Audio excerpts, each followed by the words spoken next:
হঠাৎ করে জাতীয় দলের জার্সিতে টেস্ট খেলতে ডাক পড়ল এনামুল হক বিজয়ের। চট্টগ্রাম টেস্টে জাকির হোসেনের পরিবর্তে জায়গায় পেয়েছেন এই ডানহাতি ব্যাটসম্যান। তবে কি এমন পারফরম্যান্সের ভিত্তিতে পেয়েছেন ডাক, এমন প্রশ্ন এখন ক্রিকেট পাড়ায়।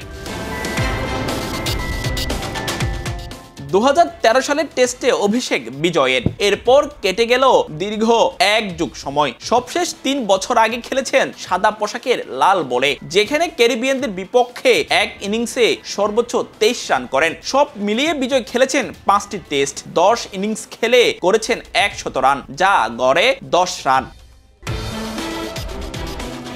অবশ্য জাতীয় দলের ধারাবাহিক না হলেও ঘরোয়া লিগে বিজয় থাকেন বেশ ছন্দে। ফার্স্ট ক্লাস ক্রিকেটে 126 ম্যাচে প্রায় 9000 রানের মালিকও তিনি। রয়েছে 216 রানের সর্বোচ্চ ইনিংস খেলার রেকর্ড। তার সাথে 49টি 50 আর 24টি সেঞ্চুরিও হাঁকিয়েছেন বিজয়।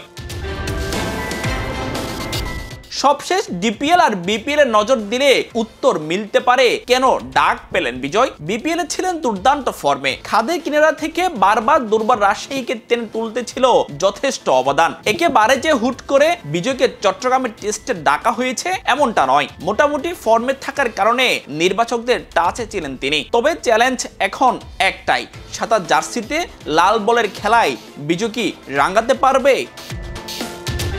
নির্বাচকদের আস্থার প্রতিদান দিতেও প্রস্তুত এনামুল হক বিজয়। সাগরিকাই বিজয়ের ব্যাট হাসবে চট্টগ্রামবাসীও, এমন প্রত্যাশা কোটি ক্রিকেট প্রেমীদের। আব্দুর রহমান ইমন, বাংলা ধারা স্পোর্টস।